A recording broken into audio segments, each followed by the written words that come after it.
1932 میں آسٹریلیا ایک ایسی جنگ سٹارٹ کر چکا تھا جو نہ کسی کنٹری کے خلاف تھی اور نہ ہی کسی گروپ کے، بلکہ یہ جنگ اس ایمو نامی بے زبان پرندے کے خلاف تھی جس نے آسٹریلین ملٹری کو دن میں ہی تارے دکھا دیے تھے۔ سننے میں یہ کافی عجیب بھی لگتا ہے کہ ایک پرندے کے خلاف ایک پورا ملٹری آپریشن سٹارٹ کیا گیا۔ آسٹریلیا نے ایسا قدم بھی اٹھایا تھا اور اس میں پوری طرح شکست بھی پائی۔ ناظرین، ورلڈ وار 1 کے بعد پوری دنیا گریٹ ڈپریشن سے گزر رہی تھی اور آسٹریلیا بھی اس کی زد میں آ چکا تھا۔ یہاں کسان اپنے کھیتوں میں کوئی بھی چیز نہیں اگا رہے تھے کیونکہ مارکیٹ میں ہر چیز کی قیمت بہت ہی کم ملتی تھی اور اس کی وجہ سے کسان اپنا خرچہ بھی نہیں نکال سکتے تھے۔ اگر ایسا ہی چلتا رہا تو آسٹریلیا کے پاس خود کے کھانے کے لیے بھی کچھ بھی نہیں بچے گا۔ اس لیے آسٹریلیا کی سرکار نے کسانوں کو مجبور کیا کہ وہ اپنے کھیتوں میں گندم اگائیں اور ان سے وعدہ کیا کہ گورنمنٹ ان سے گندم اچھے ریٹ پر خریدے گی۔ فارمر گورنمنٹ کی یہ بات مان گئے اور اپنے کھیتوں میں گندم اگانا شروع کر دی۔ جب فصلیں تیار ہو گئیں تو گورنمنٹ اپنے وعدے سے پیچھے ہٹ گئی اور کسانوں کو تھوڑی قیمت آفر کرنے لگی۔ کسانوں نے فیصلہ کیا کہ وہ گندم کو سیل ہی نہیں کریں گے اور اسی لیے انہوں نے گندم کی کٹائی ہی نہیں کی۔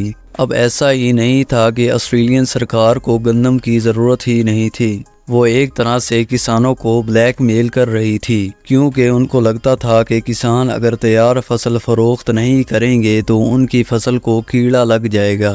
آسٹریلین سرکار کو کیا معلوم تھا کہ آنے والی مصیبت کیڑا لگنے سے بھی زیادہ نقصان دینے والی ہے۔ امیز جو کہ زیادہ تر آسٹریلیا میں پائے جاتے ہیں، ان کا بریڈنگ سیزن ختم ہو گیا تھا۔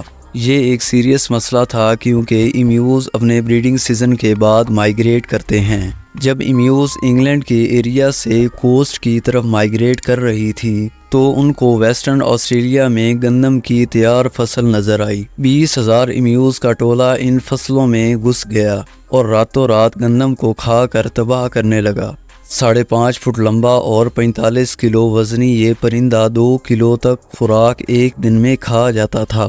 اب 20,000 ایمیوز ایک بہت بڑا نمبر ہے اور یہ صرف ایک دن میں 20 سے 25 ایکڑ کی زمین تباہ کر لیتے تھے۔ 1-2 دن تک تو کسانوں نے ان سے نمٹنے کی کوشش کی، لیکن ایمیوز ایک کھیت سے نکل کر دوسرے کھیت میں چلے جاتے تھے۔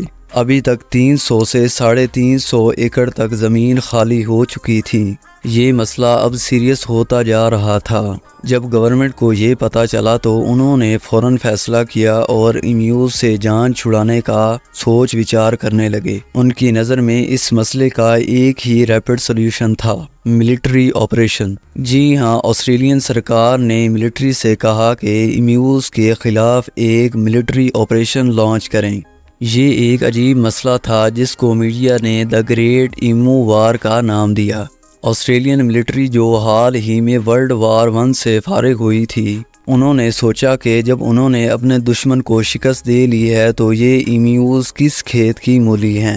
انہوں نے چند سولجرز کو مشین گنز اور ویپنز دے کر ویسٹرن آسٹریلیا بھیج دیا۔ یہ کام ان کو بائیں ہاتھ کا کھیل لگ رہا تھا، لیکن جب تک آپریشن شروع ہوتا تب تک آسٹریلیا میں بارشیں شروع ہو گئیں۔ اس آپریشن کو بارشوں کی وجہ سے 1 مہینے کے لیے بند کر دیا گیا اور اس کے بعد ایمیوز پوری طرح پھیل چکے تھے۔ 2 نومبر 1932 کو سولجرز کو اطلاع ملی کہ ایمبینز نامی گاؤں میں چند ایمیوز دیکھی گئی ہیں۔ جب تک سولجرز وہاں پہنچتے تب تک لوکلز نے ایمیوز کو ایک جگہ اکٹھا کرنے کے لیے ان پر پتھراؤ کرنا شروع کر دیا۔ وہ ایک جگہ جمع ہونے کی بجائے پوری طرح بکھر گئیں۔ آپ کو یہاں بتاتے چلیں کہ ایمیوز کی ٹانگیں بہت سٹرونگ ہوتی ہیں اور وہ 75 کلومیٹر پر آور کی سپیڈ تک دوڑ سکتے ہیں۔ سولجرز نے بہرحال ایمیوز پر وار کرنا شروع کر دیا۔ اس حملے میں تقریباً 5 سے 7 ہی ایمیوز مارے گئے۔ پہلا حملہ پوری طرح سے ناکام ہوا تھا۔ پورے حملے میں 5 سے 7 ایمیوز کی موت ملٹری کی پہلی ناکامی تھی۔ 2-4 دن بعد سولجرز نے فیصلہ کیا کہ وہ کھیتوں میں گھات لگا کر بیٹھیں گے، ایمیوز کے قریب آنے کا انتظار کریں گے اور پھر ان پر فائر کریں گے۔ اس بار 1000 کے قریب ایمیوز کھیتوں میں داخل ہوئے۔ جب وہ چھپے ہوئے سولجرز کے قریب آئے تو سولجرز نے فائر کرنا شروع کر دیا، لیکن اس بار قسمت نے ان کا ساتھ چھوڑ دیا۔ ابھی 2 درجن ایمیوز ہی مری تھیں کہ گنز جام ہو گئیں۔ اس سے پہلے کہ گنز کو ٹھیک کیا جاتا، ایمیوز پھر سے بھاگ کر غائب ہو گئی۔ ملٹری کا دوسرا حملہ پھر سے ناکام ہو گیا۔ یہاں سولجرز نے ایک بات نوٹ کی کہ ایمیوز کے الگ الگ گروپ بنے ہوئے ہیں اور ہر ایک گروپ کا ایک لیڈر ہے۔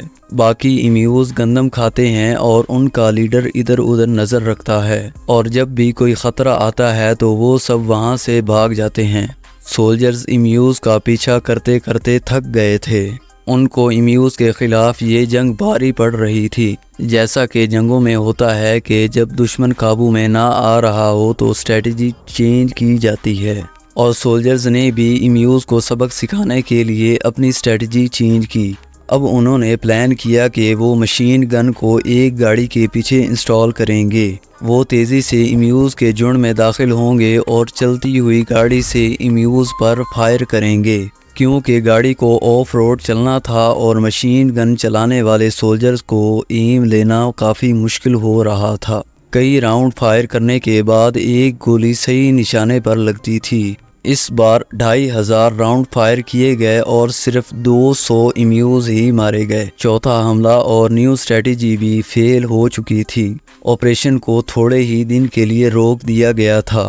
کچھ ہفتے بعد آپریشن کو دوبارہ شروع کیا گیا اور اس بار حملہ تھوڑا بہت کامیاب تھا۔ سولجرز 1000 ایمیوز کو مارنے میں کامیاب ہو گئے، لیکن 10,000 راؤنڈ فائر کرنے کے بعد۔ اس کا مطلب ہے ایک ایمیو کو مارنے کے لیے 10 راؤنڈ فائر کیے گئے۔ جب یہ معاملہ پارلیمنٹ میں اٹھایا گیا تو سرکار نے ملٹری کی پرفارمنس پر اعتراض کیا۔ اتنا خرچہ کرنے کے بعد 20,000 میں سے صرف 1,000 ایمیوز ہی ماری گئیں۔ اس وقت تقریباً اس حملے پر $10,000 خرچ کیے گئے تھے، جو آج $100,000 سے بھی زیادہ بنتے ہیں۔ یہ آسٹریلین ملٹری کے لیے ایک شرمناک ناکامی تھی۔ ملٹری آپریشن بند کر دیا گیا تھا، یعنی ایمیوز یہ جنگ جیت چکے تھے۔ وقت گزرتا گیا اور ایمیوز کی پاپولیشن بڑھتی گئی اور ہر سال کسان بھاری نقصان اٹھا رہے تھے۔ آسٹریلین ملٹری اس بار ایک نئی اسٹریٹجی کے ساتھ میدان میں اتری۔ انہوں نے ہزاروں ہتھیار فارمرز میں ڈیوائیڈ کر دیے اور باؤنٹی سسٹم انٹروڈیوس کروایا، یعنی جو فارمر جتنے زیادہ ایمیوز مارے گا اسے اتنے زیادہ پیسے ملیں گے۔ یہ طریقہ پھر بھی کام کر گیا۔ جو 20,000 ایمیوز کو مار نہیں پائے تھے، وہاں آج ایمیوز کی تعداد آسٹریلیا میں 6 سے 7 لاکھ تک ہے۔ اب فارمرز اپنے کھیتوں کو جنگلی جانوروں سے بچانے کے لیے فینس لگا کر رکھتے ہیں، جو کہ آسٹریلیا میں اب کامن پریکٹس ہو چکی ہے۔ امید ہے آپ کو یہ ویڈیو پسند آئی ہوگی۔ آپ نے ہمارا چینل سبسکرائب کیا ہوگا، اگر نہیں کیا تو ابھی کر لیں۔ تو ملتے ہیں ایک نئی ویڈیو میں۔ جزاک اللہ۔